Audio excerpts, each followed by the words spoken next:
Now, we're going to cover one other interesting aspect of the Ponzi scheme laws.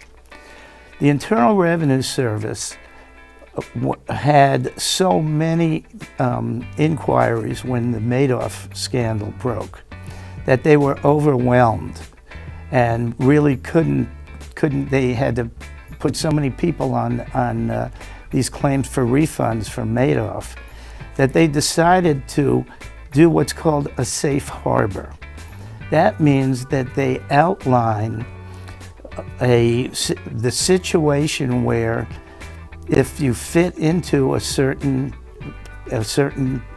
meet certain standards, then for sure you've got a Ponzi scheme loss and you don't have to prove it up and you don't have to go any further. So this safe harbor is very, very good because it allows people to get their Ponzi scheme losses quickly without needing a lot of proof, but they need to meet certain standards to fit into the safe harbor. And the standards are as follows. First, the perpetrator needs to have been indicted.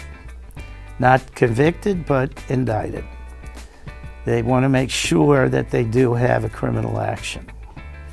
The second thing is you can't have known that this was a Ponzi scheme that was going on.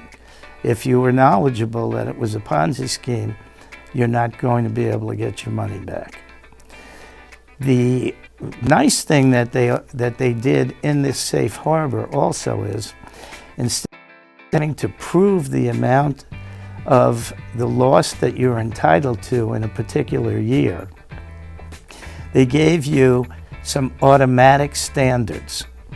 So if you have a $110,000 loss, again going back to my example, $110,000 loss in a particular year, and there is no way you're going to recover any money whatsoever, you're allowed to take 95% of that loss in that year.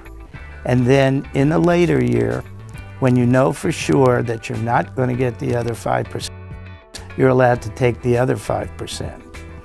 Now, if you have items and you think you're going to recover, if you have lawsuits out there trying to recover, if you have certain guarantees that will back you up, like insurance policies, what have you, then you're entitled only to a 75% recovery in the year of your loss, and the other 25%, you'll have to wait and see exactly what happens.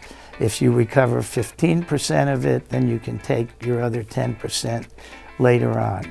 Now, if you recover more ultimately in a Ponzi scheme than your actual losses, you are going to have to pay tax on the excess that you recover. And that's our Ponzi scheme in short order.